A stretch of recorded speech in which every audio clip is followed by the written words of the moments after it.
Dalawa. Dalawa. Saan ka nagpasipsip? Sa doktor. Hindi,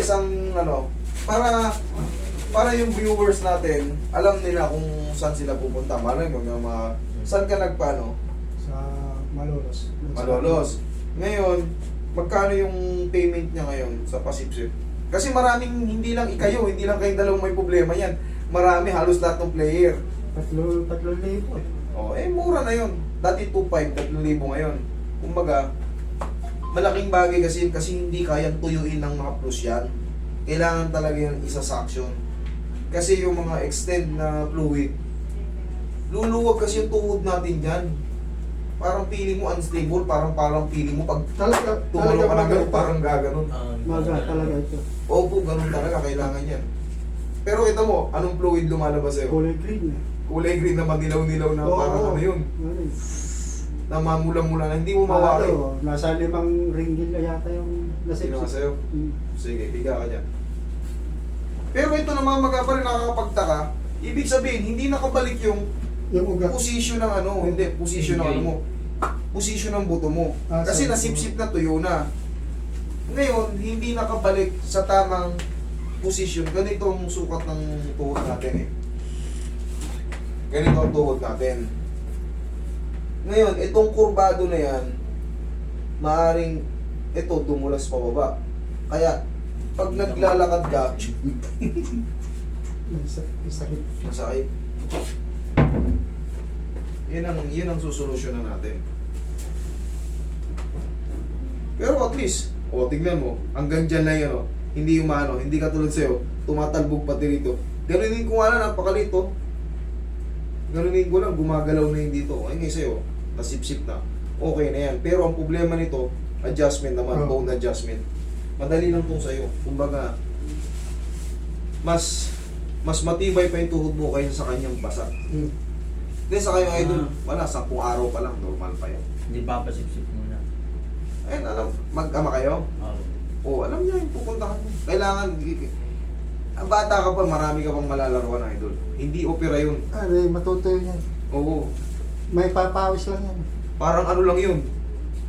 Ilang segundo lang yun, mabilis lang yun. Depende kung gaano kalaki yung ano.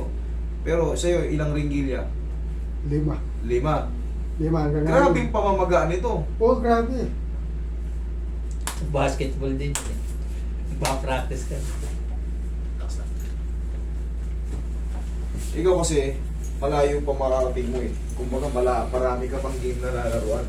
Bata ka pa eh. Ito si papa mo. Ano na to eh. Parang retiro na sa laro. Yun oh. Yan.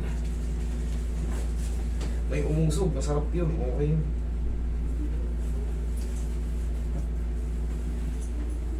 Pero tayo, huwag kayo magpakasiguro na ano. Kasi katulad yan, ilang taon na to? 2 taon lang gumaganon. Kung sakali magta-try ka ulit maglaro, lagyan mo siya ng ano, knee support. Kung talagang magta-try ka ulit maglaro, lagyan mo lang siya ng knee support. Ulit, ganito rin ang tuturo ko sa'yo eh. Kaso, yun nga, biyahe pa eh. Kung nakasasakyan lang kayo, okay lang, bibilihan mo na kayo ng bandage eh. Nakamotor, sayang lang. Sa bandage, pasok na pasok ang tubig doon, sumisip-sip yun. Doon na lang kayo, parehas na kayo mag-bandage para mabilis makarecover. Yung nangyari sa inyo, sa mga tuhod nyo, makaka-recover din naman yan. Kailangan lang talaga, support lang muna. Sa'yo, tuyo na to, okay naman, mas malakas yung palo niya, hindi umabot dito. Nabalik na yung kanya. Madali na itong ibalik eh. Madali ito kasi wala nang pamamaga. Tsaka hindi, sa kanya kasi may sakit yun. Kaya hindi ko ganong pinupuwersa. Kasi, wala, madali lang.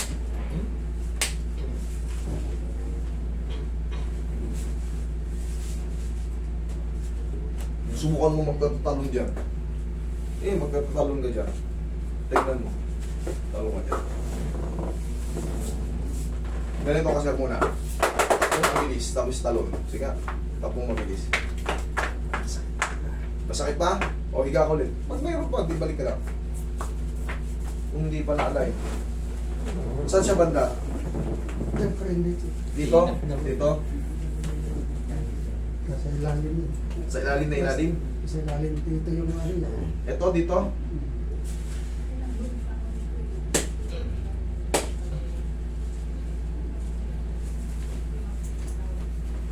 Sa ilalim.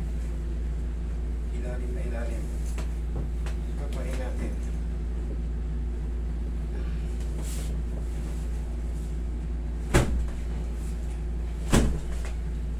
Tingnan mo.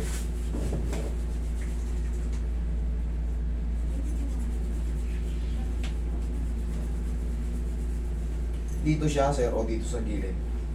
Banda. Hindi ito yan. Ito sa gilid na gilid? Hmm. Dito? Ito yung connector. Ito, dito? Sige.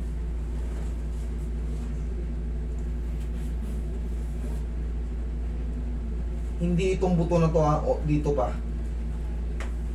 Yan. Ito sa loob. Tsaka ito rito. Hmm. Sige. Nag-grabe yung ano yun.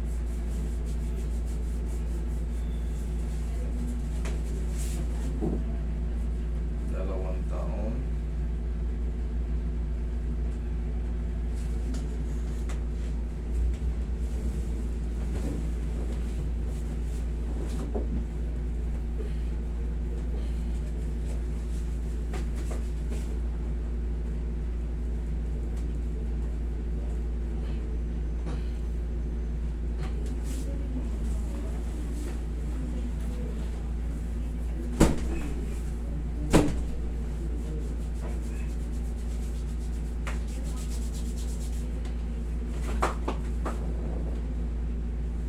Wala.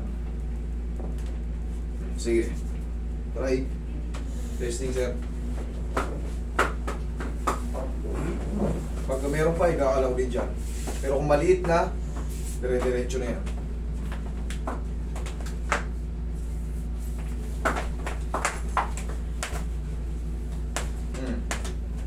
May bago.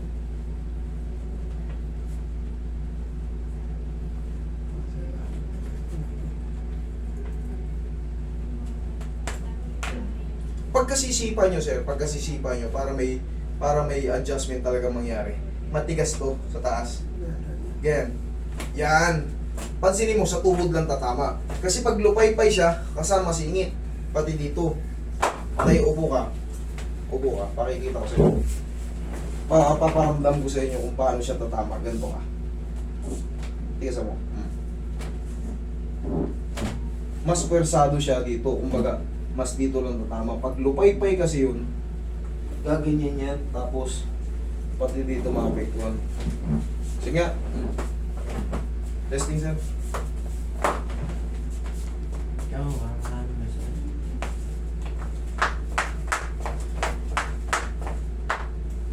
Ano? Okay naman? Yan. Kunti? Pwede na. Okay. Pwede Sige, na, sir. pero Upo ka. Unti na lang ganito. Explainan ko pa kayo ng konti.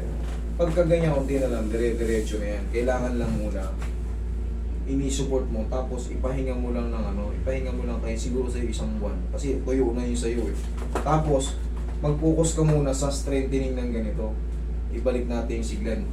Paano ibabalik yung siglan ng kahit pa paano yung mga ganyan-ganyan muna. Or kung makakahiram kayo ng bike, yung stationary bike, yun kasi ang pang mga self-therapy niyan eh. Yung bike na hindi umalis. O kung may bike kayo na ayun lang. Tapos, i-support, balik kayo sa laro. Okay? Tapos, turuan mo yung anak mo kung saan pupunta kasi idol, basa yung talaga. Kailangan